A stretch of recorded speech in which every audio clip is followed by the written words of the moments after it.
Some strange noises heard around the world the last few weeks has people buzzing. Emergency officials in Lower Bucks County have also received numerous calls about a large boom and the ground shaking, just like some folks were describing. No explanation of what happened here, but it really got the attention of a lot of people, even as far away as Bensalem, reporting that they felt that their homes were shaking.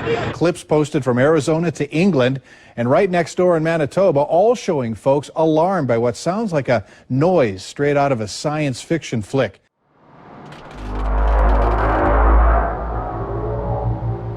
About strange sounds being heard in the atmosphere. People around the world and here at home have reported hearing some bizarre noises. Reports of unidentified symbols accompanied by strange sounds continue to pour in from across the globe. Authorities believe it's a well-organized hoax but have not ruled out gang or terrorist activity.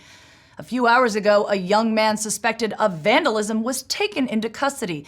The suspect was caught painting a symbol on a wall right here in downtown Los Angeles.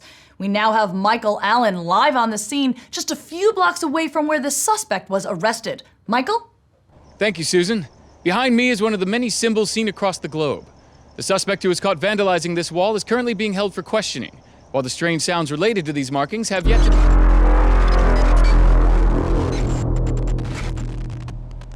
What the fuck is that? Shut the fuck up. You're a fucking cunt. Shut the fuck up. You're a stupid cunt. Suck my dick.